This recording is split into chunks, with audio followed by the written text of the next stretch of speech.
Huu unaweza kuwa ni mwaka bora zaidi kwa mfalme wa muziki wa Bongo Flava Alikiba, kwa sababu ya project zake zote ambazo anaachia zinafanikiwa kwa asilimia kubwa sana. Alikiba amerudi kwenye top, amerudi kwenye chart na anaendelea kufanya vizuri sana. Anaendelea kuonyesha upinzani mkubwa sana kwenye muziki wa Bongo Flava kwa sasa. Namba zote ameshikilia yeye, sehemu zote utamsikia ni yeye tu. Kwa hiyo Alikiba 2026 umekuwa ni mwaka wake bora sana.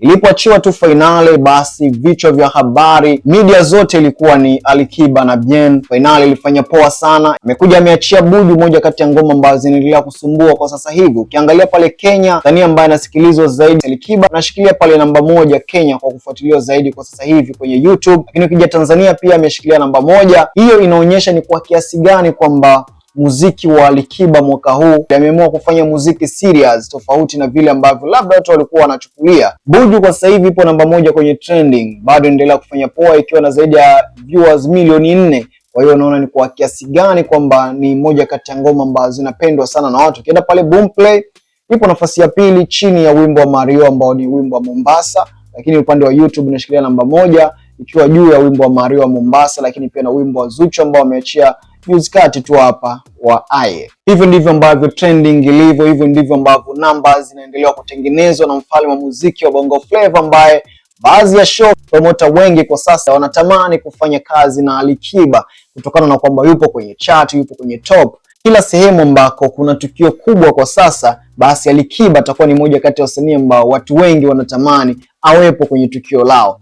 Ukiangalia pale Kenya siku ya jana, Bien alipata nafasi ya kutumbuiza wimbo wa Finale live mbele ya Rais Macron. Rais wa Kenya William Ruto jana ameenjoy sana wimbo wa moja kati ya wasanii ambao wanafanya poa sana mwaka huu ni Alikiba. Na ukiangalia ile top 5 ya wasanii ambao wamefanya vizuri zaidi mwaka huu toka mwezi wa kwanza mpaka sasa hivi mwezi wa 5, basi tutamweka pale namba 1 Alikiba, kwa sababu siku zote watu wanasema numbers hazidanganyi, na ukiangalia numbers basi anastahili kuwa nafasi ya kwanza. Kwa hiyo mwaka huu hapa, kwa sababu tayari tumeukata nusu mwaka, msanii ambaye tukisema watoe tuzo mwaka huu, basi Alikiba atastahili kupata tuzo ya msanii bora kutokana na kazi kubwa ambayo ameendelea kuifanya. Sasa hivi ni mwezi wa 5, imebaki na miezi kadhaa tu tufunge mwaka. Kwa hiyo ikitokea tuzo zikatolewa, basi za mwaka huu 2026 tunategemea Alikiba kazoa tuzo za kutosha kutokana na kazi kubwa ambayo anaendelea kuifanya na ambayo anaifanya kwa sasa hivi. Amefanya hit song, amefanya ngoma ambayo itaendelea kusikika kwenye masikio ya watu siku zote. Amefanya nyimbo ambazo mpaka sasa kila mtu anatamani kuisikia. Utasikia mahali popote pale, uwe kwenye sherehe na sehemu yoyote ile ambayo mtu unahitaji kusikiliza nyimbo, basi utasikiliza, kwa sababu ni nyimbo ambazo hazina makelele mengi, ni nyimbo ambazo zinasikilizwa na watu wa hadhi zote. Ndio maana hata rais wa Kenya William Ruto hakuona tabu sana kusema kwamba watu watatii. Ni kwa sababu gani? Ni kwa sababu kazi zenyewe zinajiongelea. Ni kazi zenyewe fanya mtu atamani kufanya kitu, mpaka rais anaona kwamba ni rahisi kwake kuongea neno fulani ambalo linapatikana kwenye wimbo fulani. Kwa hiyo wimbo huo ni wenye maadili, unafaa kusikilizwa na watu wenye hadhi zote. So shout out kwa Alikiba, kwa sababu mwaka huu amejipanga kweli kweli, na crown yake ya ufalme anastahili mwaka huu.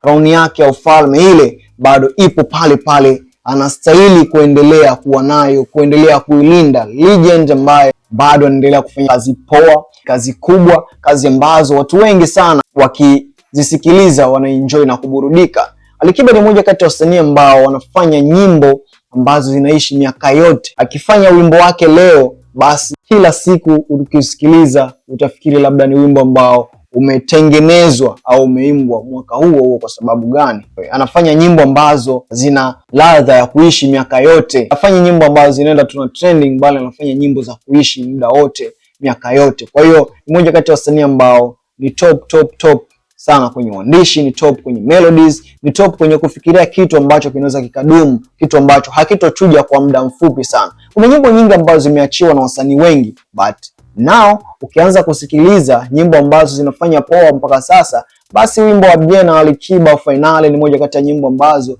zinaendelea kufanya poa. Lakini za wasanii wengine ambao labda wameachia wote pamoja mpaka sasa, sidhani kama zina nafasi ile kubwa kama ambavyo Finale bado inaendelea kutikisa na kupata nafasi kubwa zaidi. Tukija upande wa Buju, watu wengi walifikiri labda baada ya muda utapotea au utafanya poa, lakini kadri siku zinavyozidi kwenda ndivyo ambavyo watu wanazidi kuupenda huu wimbo, unazidi kuonekana kuwa mpya. Hadi leo hii imeshikilia nafasi ya kwanza kwenye trending kwenye nyimbo mpya ambazo zimeachiwa, lakini bado ipo kwenye trending kwa sababu ni wimbo mzuri ambao watu wanaendelea kusikiliza of course day after day na unaendelea kupata viewers wa kutosha. Video ya wimbo huu ina siku 12 toka imeachiwa, but ina zaidi ya viewers milioni 4 kwenye YouTube. Kadri siku zinavyozidi kwenda, basi wimbo huu unazidi kujenga thamani mpya masikioni mwa watu. Unafikiri ni kwa nini Alikiba mwaka huu amepiga hatua kubwa zaidi? Bien pamoja nayo amefanya Finale, ni hit song. Amefanya Buju na pamoja na Mbosso, ni moja kati ya ngoma ambazo zina hit mpaka sasa, zipo kwenye trending na zinafanya poa, zinaandika namba nzuri. Of course 2026 msanii bora mpaka sasa mimi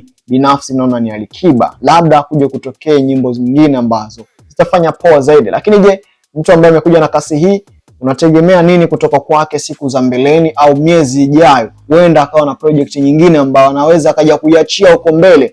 Kwa hiyo bado mpaka sasa tukisema kwamba wachague msanii bora wa mwaka huu 2026, Alikiba anastahili kupata hiyo tuzo haraka sana iwezekanavyo, kwa sababu nyimbo zake ambazo amefanya zimeandika namba nzuri. Wote na namba ni nyimbo ambazo zinapendwa, zina trend, ni nyimbo ambazo zinasikilizwa sehemu yoyote ile. Ukiongelea Finale ni best collaboration song. Ukiongelea Buju pia inaweza ikawa kwenye nafasi ya kuwania collab bora kwa Tanzania. Hizi ni nyimbo ambazo tunaweza tukasema kwamba zina hadhi ya kuchukua tuzo ya aina yoyote ile, sehemu yoyote ile, kwa sababu zina ladha ya kipekee sana. Tukiongelea beat, melody, uandishi na kila kitu kwa zimefiti. Video sasa ya Buju ndio ambayo ni hatari kabisa. Muziki wa Bongo Flava ulikuwa unahitaji kitu cha design hii. Muziki wa Bongo Flava kwa muda mrefu sana ulihitaji ushindani wa kasi kiasi hiki, kwamba huyu msanii anafanya poa, huyu naye pia anafanya poa, huyu msanii anaachia jiwe, huyu naye anaachia jiwe. Ndicho kitu ambacho muziki wa Bongo Flava ulikihitaji kwa muda mrefu, na naamini mwaka huu wa 2026